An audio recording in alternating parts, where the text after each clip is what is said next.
para abrir a sua Bíblia em Atos capítulo 2, né? Atos 2, deixa eu achar a minha Bíblia aqui também, porque hoje eu estou sem a Bíblia de papel. Atos 2.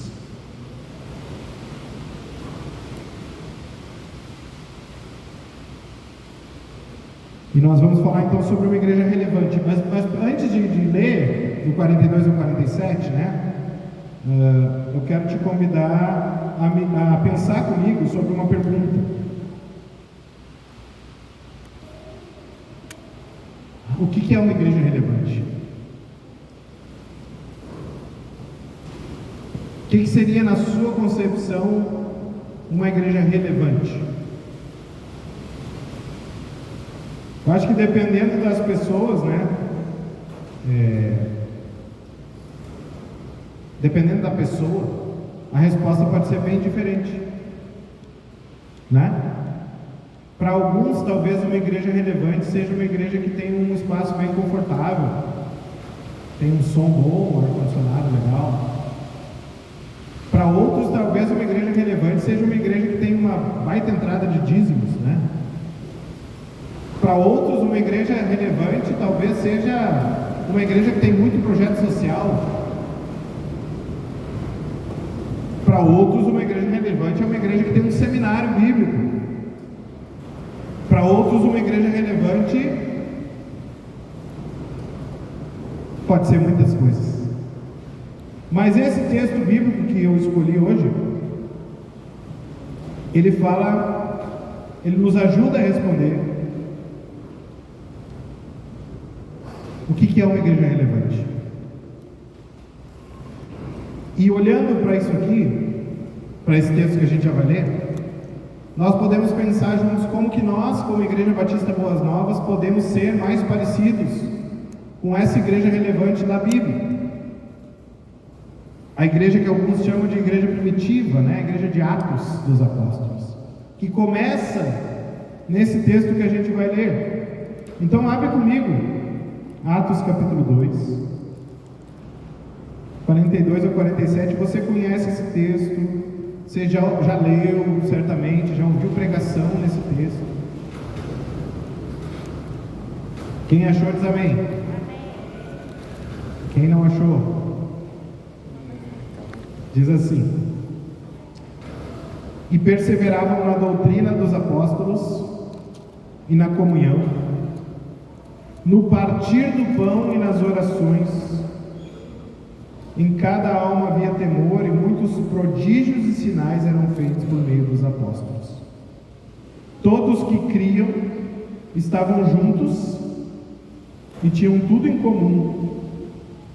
Vendiam suas propriedades e bens, distribuindo o produto entre todos à medida que alguém tinha necessidade. Diariamente perseveravam unânimes no templo, partiam o pão de casa em casa e tomavam suas refeições com alegria e singeleza de coração, louvando a Deus e contando com a simpatia de todo o povo. Enquanto isso, o Senhor lhes acrescentava dia a dia os que iam sendo salvos. Vamos orar? Querido Jesus, nós queremos colocar diante de Ti, para essa palavra, também o nosso coração. Nós queremos pedir que o Senhor possa falar ao nosso coração através deste texto bíblico. Nos ajuda, Pai, a entender aquilo que o Senhor tem para dizer. Abre os nossos olhos, abre os nossos ouvidos espirituais. Tira de nosso coração tudo aquilo que nos impede. Em nome de Jesus. Amém. Então, uma igreja relevante é um bom tema para a gente falar no aniversário de igreja, não é?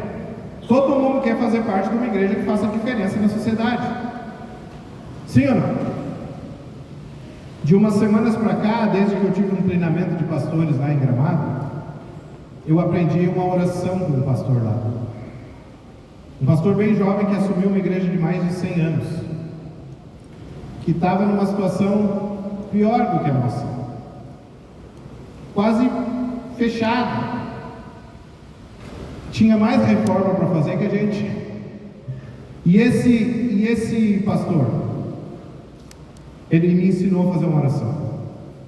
Ele disse que ele não sabia o que fazer quando ele chegou nessa igreja.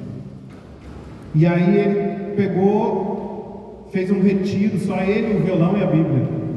E ele começou a perguntar: Senhor, o que o Senhor queria quando o Senhor resolveu plantar uma igreja nesse endereço? O que o Senhor tinha na cabeça, na mente, no coração, quando o Senhor resolveu plantar uma igreja nesse endereço? Há 100 anos atrás, o que movia o coração daqueles missionários? Qual que era o propósito do Senhor para essa rua, para esse bairro, para a redondeza dessa igreja? E desde que eu voltei de Gramado eu tenho orado assim, pedindo que Deus nos ensine, porque Deus não é pego de surpresa. Não aconteceu um dia de Deus acordar e dizer assim: olha só, Boas Novas trocou de endereço. Nem percebi. Deus, Ele está no controle de todas as coisas. Então, se Ele nos plantou aqui nesse local há mais de 20 anos, alguma coisa Ele tem para nós.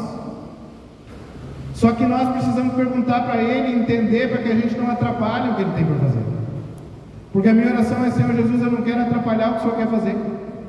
Eu não quero atrapalhar o que o Senhor quer fazer, mas eu quero entender. E eu quero que essa igreja seja uma igreja relevante para essa rua. Por que Deus colocou uma igreja na rua? Você sabe o nome que ela tinha, né? Por que Deus colocou uma igreja nesta rua? Por que Deus colocou a gente aqui? Nós queremos ser uma igreja relevante. Mas o que é uma igreja relevante? Vamos lá. Nós lemos o texto e nós vamos ver algumas marcas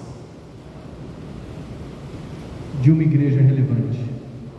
E aí, alguém sabiamente falou que, pode passar, nós só conseguimos enxergar o futuro com os olhos do passado. Então nós temos que olhar para trás, nós temos que olhar para a Bíblia, para onde a igreja começa. E lá a gente vai ter algumas características de que é uma igreja relevante de verdade. E a primeira delas, o texto vai nos dizer que uma igreja relevante tem compromisso com o quê?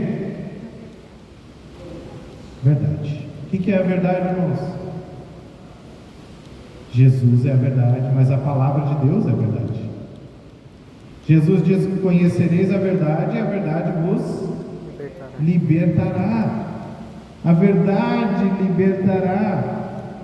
A igreja que nasceu como resultado do derramar do Espírito Santo e da exposição bíblica das Escrituras, da exposição ungida das Escrituras por meio do apóstolo Pedro, ela perseverava no quê? Na doutrina dos apóstolos, também na oração, depois a gente vai falar sobre isso.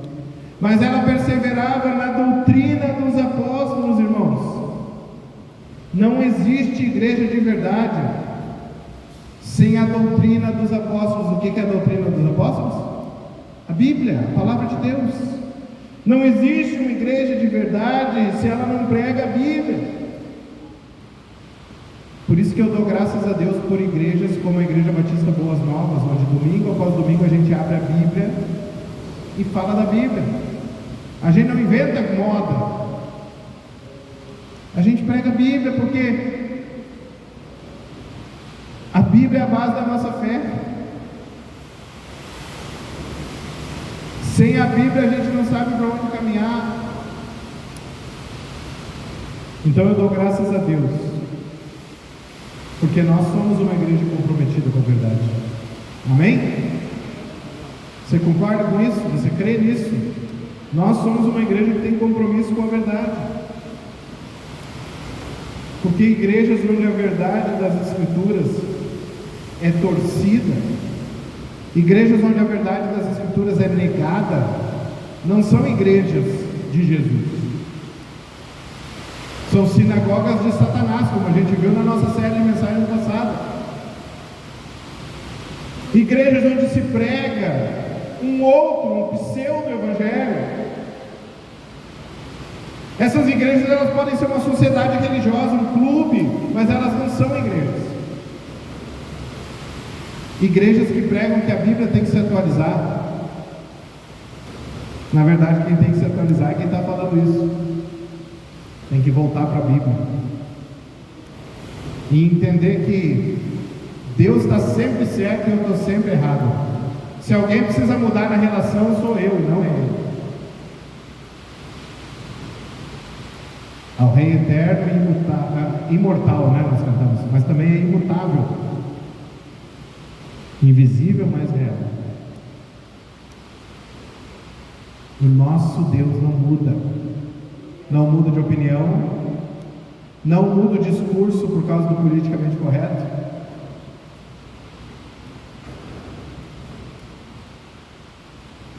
Então, meus amados, a igreja precisa pregar a verdade. A igreja não pode estar à mercê de doutrinas de homens, mas sim fundamentada na eterna e infalível verdade da palavra de Deus.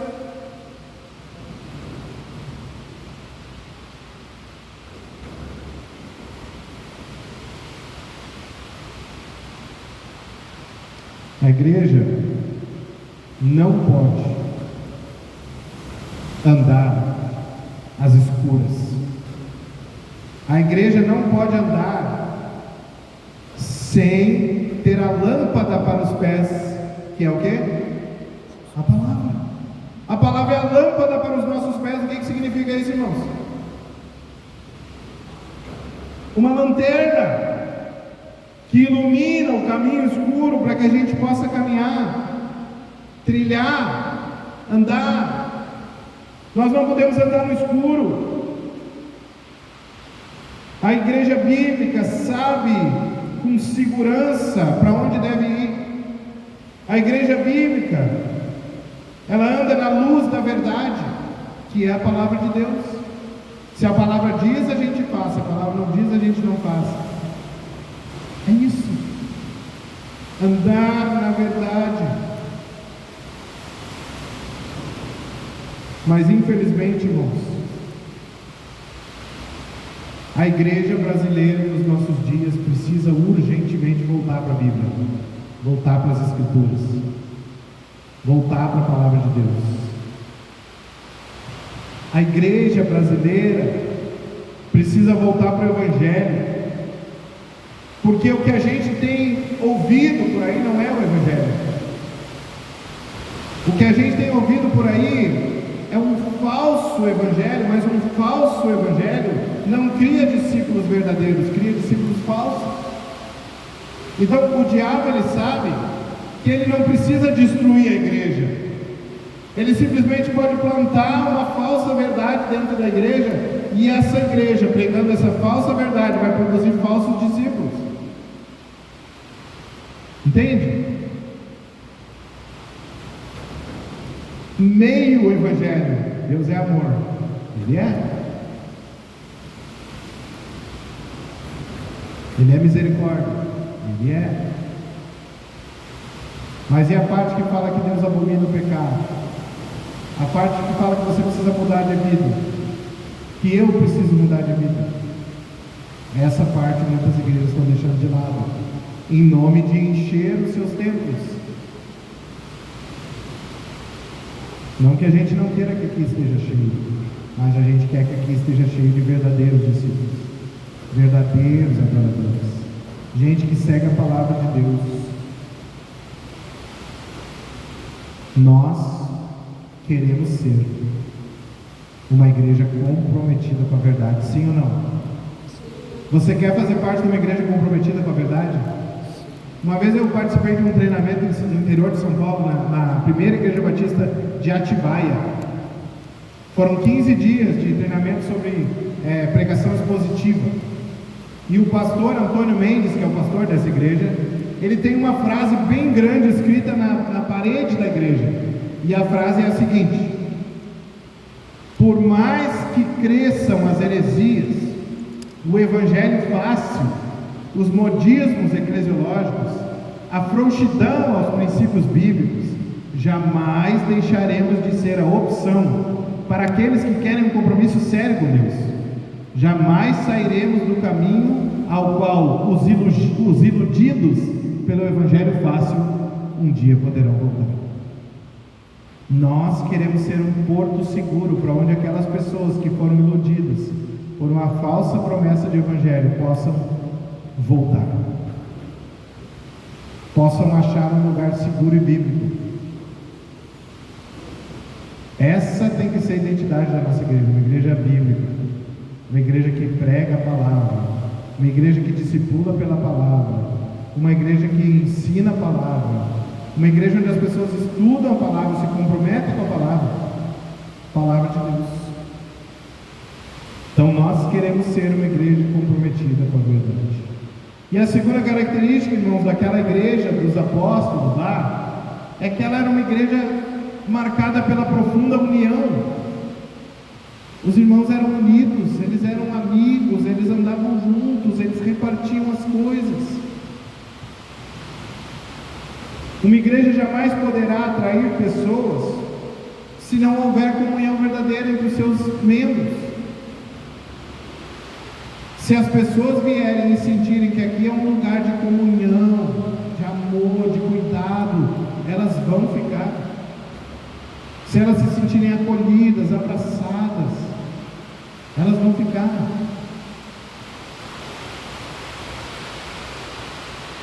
O amor é a evidência do verdadeiro discípulo de Jesus. O amor é a marca que mostra se você é discípulo verdadeiro ou não, se eu sou discípulo verdadeiro ou não. O amor. Nessa igreja, essa de Atos, nós lemos que todos que participavam, todos que faziam parte daquela igreja, estavam juntos em comunhão. Eles andavam juntos na igreja, eles andavam juntos nas casas, eles andavam juntos, um abençoando o outro, um cuidando do outro. Ontem nós estávamos numa reunião com a liderança da igreja e eu estava comentando que um sonho nosso, um objetivo nosso, é que até o final deste ano, que se inicia daqui a pouco, 2025, até o final de 2025, nós queremos que todos os membros e congregados da nossa igreja façam parte de um pequeno grupo. Todos temos que estar envolvidos em um pequeno grupo, mesmo que seja online, mesmo que seja, enfim, se você não consegue, não tem, sua agenda está muito cheia de coisas, mas nós queremos que você participe de um pequeno grupo uma vez por semana, para que você possa ter mais comunhão com pelo menos uma parte do grupo da igreja, né? Uma parte do grupo, você ter mais comunhão. Porque o pequeno grupo é uma bênção, irmãos. Aqueles irmãos que participam de um podem dizer que tem sido muito bom. Tem sido maravilhoso poder estudar a palavra juntos toda semana, orar juntos, cantar louvores juntos, participar juntos. Então, a verdadeira igreja, a igreja relevante, ela é marcada pela união entre os seus membros. Nessa igreja de Atos que nós lemos o texto, a prioridade eram as pessoas. Em primeiro lugar se pensava nas pessoas. As pessoas. O cuidado com as pessoas. A necessidade das pessoas. Hoje em dia, irmãos, nós temos que tomar muito cuidado para a gente não inverter a prioridade. Para a gente não colocar em primeiro lugar outras coisas e não as pessoas. Para a gente não colocar em primeiro lugar, às vezes, até as programações, as coisas que a gente está planejando, sonhando como igreja, e deixar as pessoas de lado. A gente tem que focar primeiro nas pessoas. É lógico que a gente tem coisas para fazer, mas primeiro, antes de mais nada, vem as vidas das pessoas. A vida das pessoas. Na igreja da Bíblia, acolhia todos com muito amor. A igreja bíblica cuidava de todos. A igreja bíblica repartia o pão. Uns abençoavam os outros.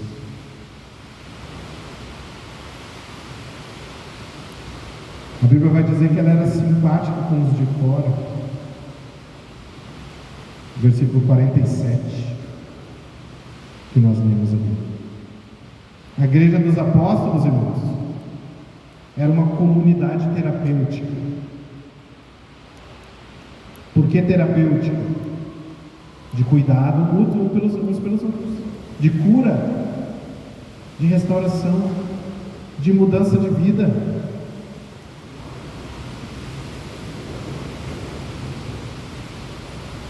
Atualmente, muitas vidas, ao invés de serem curadas, são machucadas pela igreja.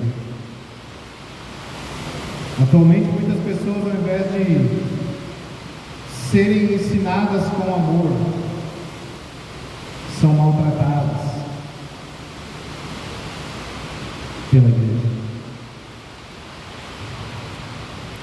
Mas a verdadeira igreja de Jesus, ela tem amor, ela tem uma profunda união entre os seus.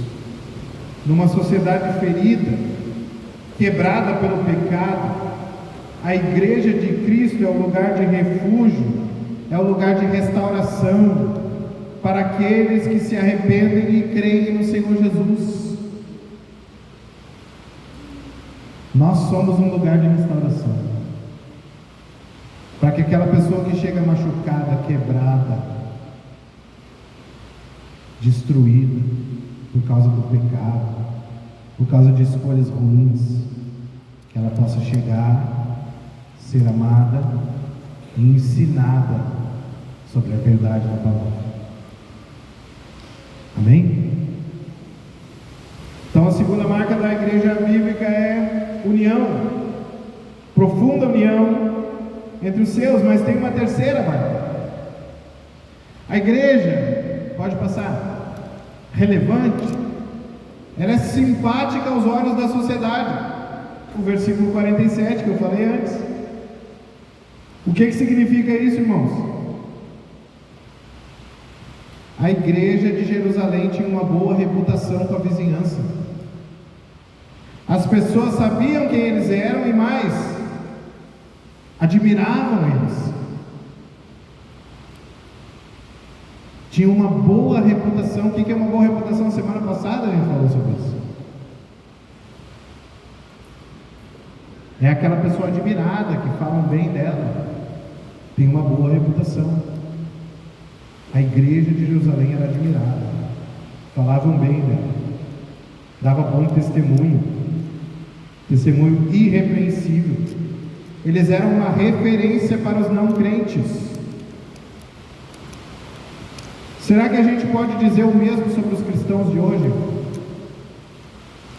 Olhando para a nossa vida, nós podemos dizer que nós temos sido uma referência, um exemplo. Sabe, irmãos, infelizmente, existem comércios que não vendem para crente, sabia? Eu tinha um amigo, dono de uma loja de música no centro de Novo Hamburgo. Essa loja não existe mais, ele trabalha em outra hoje. Há muitos anos atrás, eu estava lá comprando com ele e tal, e daí ele falou: antigamente a gente vendia no fio do bigode, né? Ainda mais se fosse uma igreja, um pastor, vinha aqui, comprava em 30 vezes, não tinha carnê, não tinha cheque, não tinha nada. Eu disse: hoje em dia eu não posso vender. Na época ainda tinha cheque, né? Não posso vender no cheque, porque olha a quantidade de cheque que eu tenho aqui, e muitos são de crentes, sem fundos.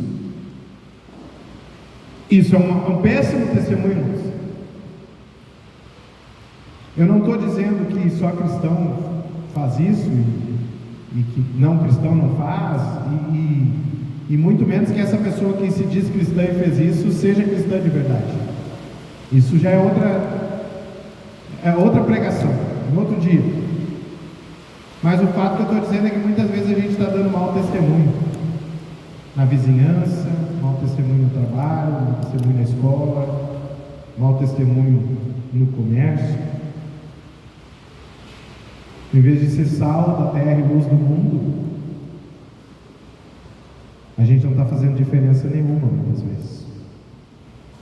Hoje a igreja é mais conhecida pelos escândalos do que pela firmeza e integridade da sua missão. E aí eu me refiro à igreja evangélica como um todo. Muitas igrejas são grandes, mas não causam impacto. Muitas igrejas têm extensão, mas não têm profundidade. Muitas igrejas têm membros ilustres, mas não têm santidade. Muitas igrejas têm um orçamento exemplar, mas não têm o Espírito Santo agindo. A igreja, via de regra, tem crescido para os lados, mas não para cima. Intimidade com Deus, não em profundidade da palavra, de relacionamentos. Tem quantidade, mas não tem qualidade. E o ideal é a gente ter os dois: qualidade e quantidade. Nós queremos ser uma igreja que seja bem vista na sociedade, sim ou não? Nós queremos ser uma igreja que as pessoas passem aqui e dizem: essa é uma igreja séria. Esse pessoal aí, ó, é um pessoal sério. Esse pessoal ama Jesus.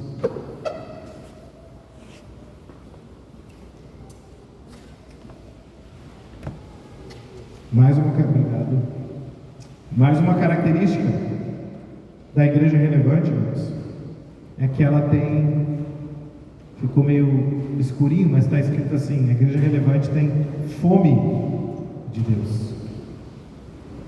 A igreja relevante tem fome de Deus. O que significa isso?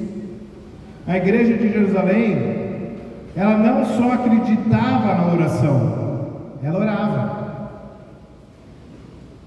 A igreja de Jerusalém, ela se movia pela oração. Ela não só tinha uma teologia correta sobre a oração, mas ela orava. As pessoas se reuniam para orar. Em 2025, irmãos, nós queremos ter muito mais oportunidades de oração aqui na igreja. Nós já temos algumas, e às vezes a gente não divulga tanto, mas alguns talvez não saibam que antes do culto, às 18 horas, alguns irmãos, algumas irmãs se reúnem para orar. Se você não sabe, nunca te falaram, talvez não te convidaram, estou te convidando, você pode participar desse momento de oração. Às 18 horas, antes do culto, você vem mais cedo, se reúne com essas irmãs que estão orando. As irmãs têm no sábado, primeiro sábado do mês, o Desperta Devas, que é um momento de oração. Né? Você pode participar também. As irmãs podem participar também. Então, mas a gente vai ter mais no ano que vem. Esse é um compromisso meu com vocês. E é algo que eu tenho pensado muito, orado muito, pedido para Deus nos dar o dia, né? O tempo, o momento ali que a gente consegue reunir. Mas o certo é que a gente vai ter muito mais oração no ano que vem, em nome de Jesus, porque a igreja tem que se mover de joelhos. A gente não pode só acreditar que a oração é importante, a gente precisa orar. Então a gente vai voltar com as nossas vigílias, por exemplo, que a gente já tinha um tempo atrás, faz tempo que a gente não tem. Nós voltaremos a fazer as nossas vigílias agora, no ano de 2025, porque a gente acredita, irmãos, que o povo de Deus precisa orar. O povo de Deus está muito ocupado para se ocupar com Deus, né? O povo de Deus está ocupado demais para se ocupar com as coisas de Deus. A gente enche a nossa agenda de coisas, a gente lota a nossa rotina de coisas, e às vezes a gente não tem tempo para o mais importante, que é ler a nossa Bíblia e orar. E a gente precisa melhorar nisso, irmãos. Um autor chamado E.M. Bounds, ele disse num livro que ele escreveu que se chama O Poder Através da Oração, é um livro clássico desse autor. Ele disse: homens mortos tiram de si sermões mortos, e sermões mortos matam. Ele está dizendo o seguinte, que muitas vezes tem líderes, tem pessoas, tem pastores que não oram, estão mortos espiritualmente, e eles tiram de dentro de si sermões mortos, e eles ensinam a igreja, e sermões mortos matam.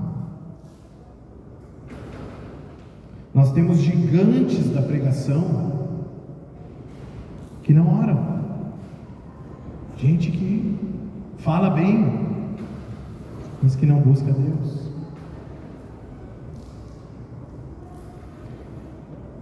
Hoje nós temos fome, mas não é fome de Deus.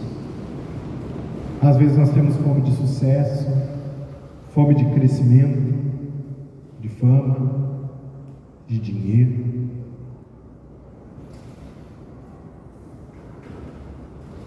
Como é que a gente pode querer um avivamento se a gente não foi nem despertado para orar?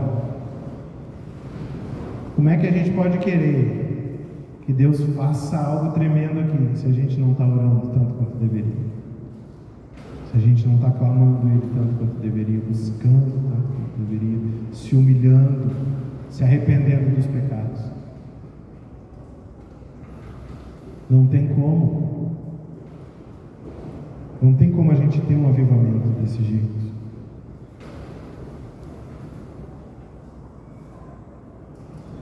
Primeiro eles perseveraram na oração, e só depois veio o avivamento. Tem muita igreja do fogo, né? Do Pentecostes. Mas se não orar, não adianta fogo. Pode ser fogo estranho, sem oração. Fogo estranho no altar. Nós nunca tivemos tanto fogo na igreja e tanta temperatura tão baixa na vida e no coração dos crentes. Tanta falta de mudança, tanta falta de arrependimento de pecado, de abandono de pecado.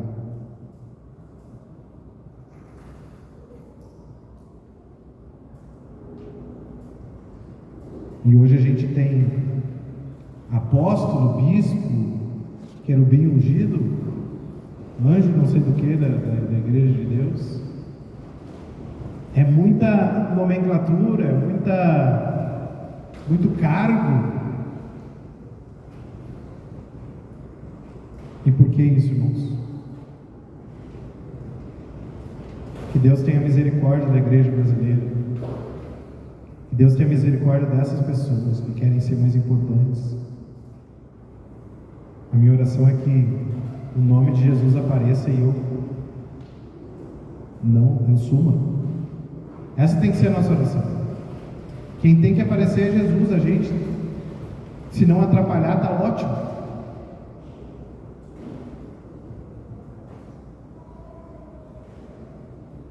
Em 2025, irmãos, nós vamos orar mais como igreja, amém? Nós vamos orar mais, nós vamos nos reunir mais em grupos de oração. Nós vamos nos ajoelhar mais juntos. Nós vamos buscar a presença de Deus juntos. Arrependimento de pecado juntos. Mudança de vida juntos.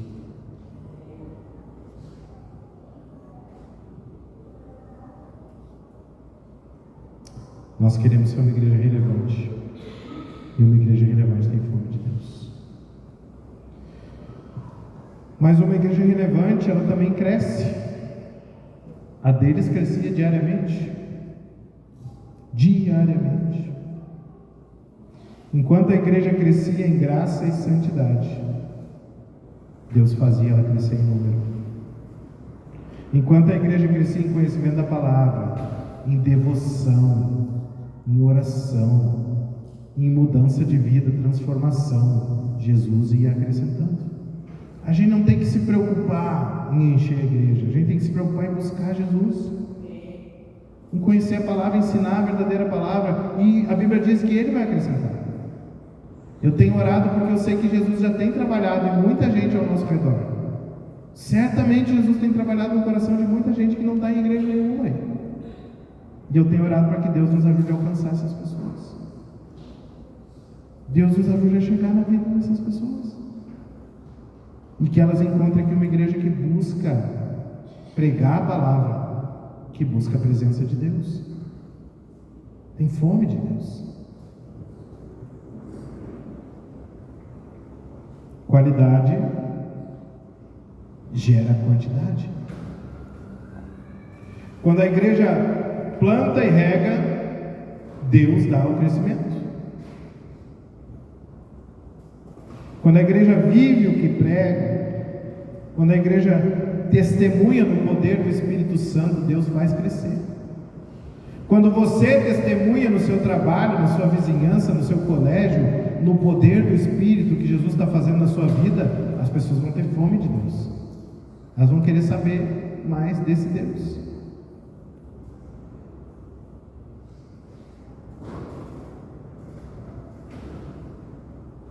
A igreja apostólica crescia. E ela crescia em 3 dimensões, eu coloquei ali para nós. Ela crescia para cima, ela crescia para dentro e ela crescia para fora. O que isso significa, irmãos? Para cima é a igreja crescer em adoração.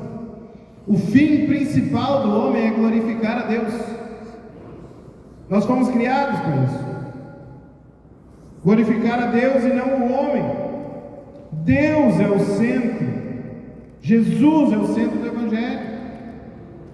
O centro da missão da igreja é levar mais pessoas a adorar a esse Deus. E adorar a Deus não é só um momento que a gente canta no culto. A gente chama de adoração, né? De louvor. Mas louvor e adoração são coisas que você pode fazer na sua casa, na sua vida, no seu dia a dia. Aliás, a adoração não é algo que você faz, é algo que você vive.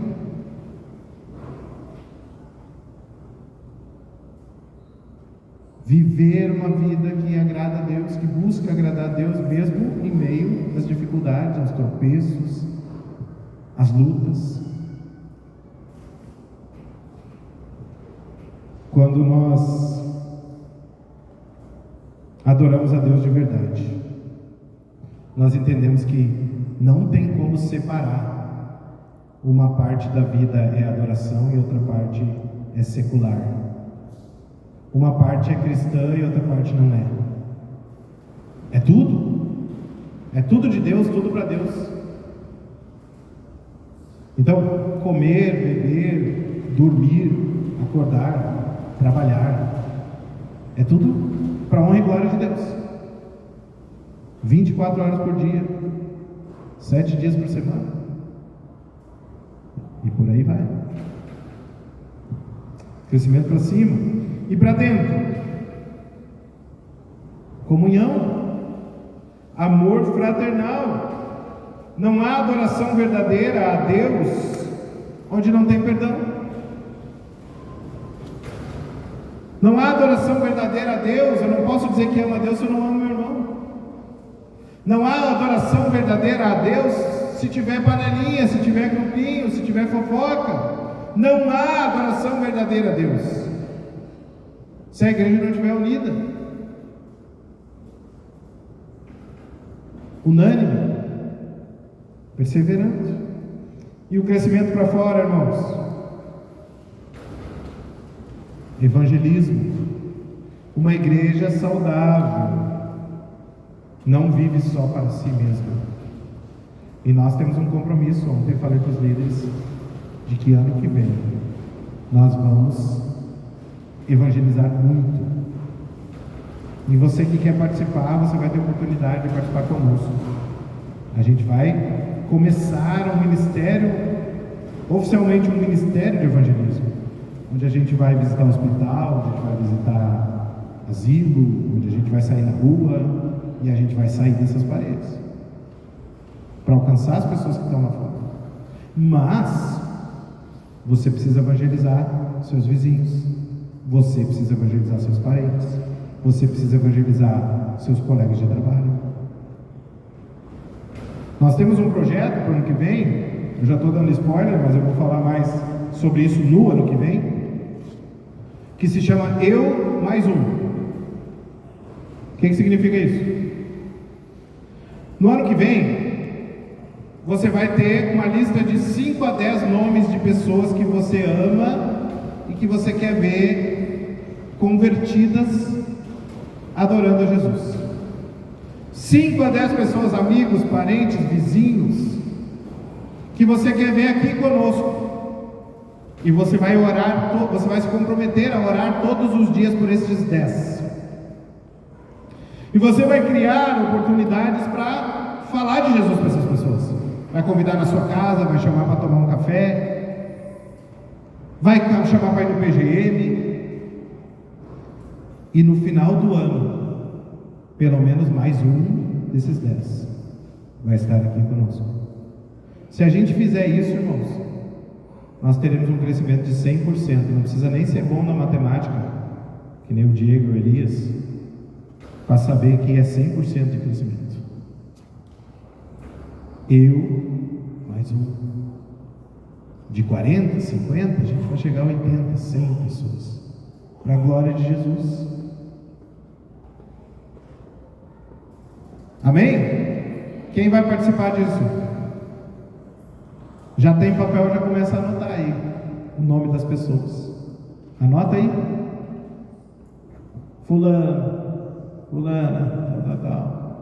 Talvez seja gente que já congregou com a gente, que já estava aqui e andou meio subido. Vou botar na lista. Ora por esses, não tem problema. Mas o fato é que você precisa orar por essas pessoas, porque nós precisamos. Tem uma frase que diz assim, passa para nós. Uma igreja que não evangeliza precisa ser evangelizada.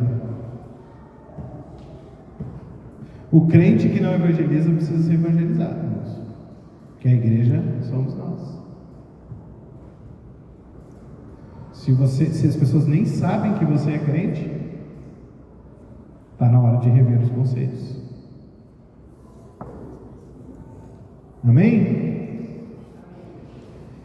Mas eu tenho certeza, irmãos, que a Igreja Batista Boas Novas deseja ser uma igreja que cresce diariamente, sim ou não? Amém? Uma igreja que anda em adoração, anda em comunhão e anda falando de Jesus por aí, caminhando e pregando, por onde for, com palavras, mas também com a vida, né? Testemunho, mas também com palavras, porque às vezes a gente ouve o pastor dizer isso e a gente acha que não tem que falar, né? Não, o pastor diz que o que prega é o meu testemunho. Não, beleza, mas fala, abre a boca e fala. A tempo e fora de tempo incomoda? Incomoda mesmo. Olha, vem aquele crente chato de novo. Seja um crente chato. Incomode as pessoas. Porque no fundo, eles dizem que incomoda, mas a palavra está entrando. Está entrando. E não volta vazia, né? Ela está lá no coração, ela está fazendo morada. Já falei para vocês, né, várias vezes do meu amigo ateu, né? Ex-ateu. Já está até indo na igreja com a esposa. Mas ele é o ateu mais sedento da palavra que eu já vi na vida. Porque ele me vê, ele vem falar de Deus. E ele se diz ateu. Eu já falei para vocês que esse meu amigo leu a Bíblia toda. E não só isso, ele fez um comentário bíblico aos olhos dele mesmo, né? Ele pegou um papel, escreveu à mão, com aquela letra que precisa levar na farmácia para entender, sabe? E me trouxe um dia e disse: olha aqui, ó, o que eu fiz, pastor. Eu estava lendo assim, cara, que legal, ele fez um comentário bíblico. Leu toda a Bíblia e fez anotações, perguntas, coisas. E muito crente não lê a Bíblia, né? Então tem muita gente sedenta, irmãos. E às vezes passa o ano inteiro e a gente não falou de Jesus para uma pessoa. Passou o ano inteiro e a gente não ganhou uma pessoa para Jesus. Passou 10 anos e a gente não falou de Jesus para uma pessoa, não evangelizou uma pessoa. Quantos anos faz, não precisa me responder, mas pensa nisso. Quantos anos faz que você não para evangelizar alguém? Os adolescentes fizeram isso, né? Fizeram um treinamento de evangelismo e foram entregar a folheta. Mas quanto tempo faz que intencionalmente você não convive com uma pessoa e aquela pessoa é o seu alvo evangelístico? Esse é o nome que a gente dá, né? Ou chama de RA, né? Relacionamento, eu não lembro do que é lá, mas enfim, é um relacionamento intencional para discipular a pessoa. Não é RI, é relacionamento intencional, é isso, é RI. RA é outra coisa. RI, intencional. Quanto tempo faz que você não tem um amigo assim? Que você chama para tomar um café, para comer um pão, para almoçar juntos, para ir na sua casa, para você ir na casa dele, com o objetivo de aquela pessoa ser alcançada pelo Evangelho. Eu quero te desafiar, a partir de agora você começar com isso. Você ter esse tipo de relacionamento intencional, RI. Então, para terminar, o que é uma igreja relevante? A Bíblia vai nos ensinar, pode passar? Que é uma igreja comprometida com a verdade, marcada pela profunda união entre os irmãos, simpática aos olhos da sociedade, e uma igreja que tem fome de Deus. E qual que é o resultado? O crescimento em todos os sentidos, irmãos, para a honra e glória de Deus. Amém? Então você deseja que a nossa igreja cresça? Sim ou não? Para cima, para dentro e para fora. Vamos orar? Querido Jesus, muito obrigado, Pai, por essa igreja que nós tanto amamos. Obrigado porque a gente tem o privilégio de poder fazer parte dela. Obrigado, Pai, porque o Senhor nos colocou aqui e não foi por acaso, mas o Senhor tem um plano, um projeto para todos nós aqui. E eu oro para que o Senhor use as nossas vidas, Pai, para alcançar pessoas para a Tua honra e para a Tua glória. E que em 2025 essa igreja faça a diferença nessa rua, nesse bairro, nessa cidade, em nome de Jesus. Amém e amém.